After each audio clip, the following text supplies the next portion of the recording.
ఉమ్మడి కరీంనగర్ జిల్లాలో వెలుగులోకి వచ్చిన భారీ మోసం.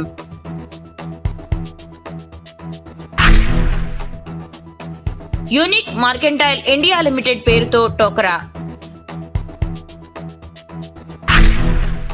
దాదాపు 800 కోట్లతో బోర్డు తిప్పేసిన మల్టీ లెవెల్ మార్కెటింగ్ సంస్థ. అధిక లాభాలకు ఆశపడి కోట్లాది రూపాయలు పెట్టుబడులు పెట్టిన బాధితులు. యూనిక్ SMCS పేరుతో డిపాజిట్లు, ప్రీమియం వసూలు. మోసపోయామని గ్రహించి పోలీసులకు ఫిర్యాదు చేసిన బాధితులు.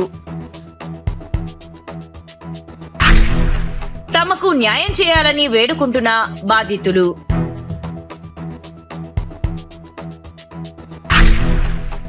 ఉమ్మడి కరీంనగర్ జిల్లాలో వెలుగులోకి వచ్చిన భారీ మోసం.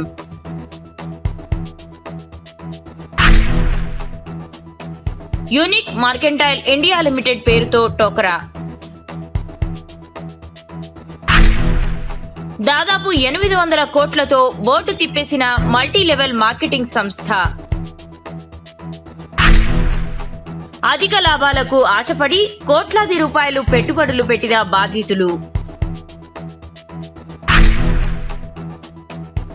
యూనిక్ SMCS పేరుతో డిపాజిట్లు, ప్రీమియం వసూలు. మోసపోయామని గ్రహించి పోలీసులకు ఫిర్యాదు చేసిన బాధితులు. తమకు న్యాయం చేయాలని వేడుకుంటున్న బాధితులు.